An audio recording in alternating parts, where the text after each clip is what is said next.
மூணாறில் படையப்பாவின் அட்டூழியம் தொடர்கிறது. கல்லார் கழிவுகள் மறுசுழற்சி பிளான்டிற்கு அருகில் இறங்கிய படையப்பா வாகனத்தை தடுத்து நிறுத்தியது. காரில் இருந்தவர்கள் இறங்கி ஓடியதால் பேராபத்து தவிர்க்கப்பட்டது. கடந்த தினம் மாலைதான் சம்பவம் நடைபெற்றது. மூணாறிலிருந்து கல்லார் எஸ்டேட்டுக்கு சென்று கொண்டிருந்த 2 கார்கள் தான் காட்டுக்கொம்பன் தடுத்தது. வாகனங்கள் கடந்து செல்லாத வகையில் தான் சாலையின் நடுவில் நிலை உறுதிப்படுத்தியது. இந்த நேரத்தில் 2 வாகனங்கள் வந்த நபர்கள் இறங்கி ஓடினர். தொடர்ந்து வாகனங்களுக்கு நேராக தாக்குதல் நடத்தியது.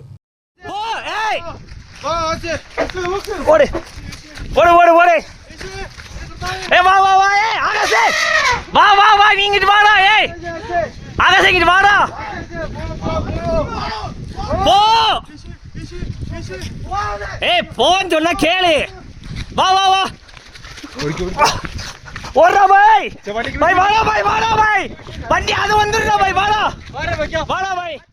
யானை அருகில் வந்தது என்றாலும் எல்லோரும் ஓடி தப்பினர். நாட்களுக்கு முன்பு மதம் பிடித்த நேரத்திலும் படையப்பா வாகனத்துக்கு நேராக தாக்குதல் நடத்தியிருந்தது. பின்பு மக்கள் வசிக்கும் பகுதிக்கு இறங்கியது என்றாலும் காட்டுக்கொம்பன் தாக்குதலுக்கு முன்வரவில்லை. பொதுவாகவே சாந்தமாக முன் செல்லக்கூடியதான் படையப்பா. இப்பொழுது தன்னுடைய குணநலங்களிலும் மாறுதல்கள் ஏற்பட்டு வருவது தொழிலாளி குடும்பங்களை பயத்தில் ஆழ்த்துகிறது.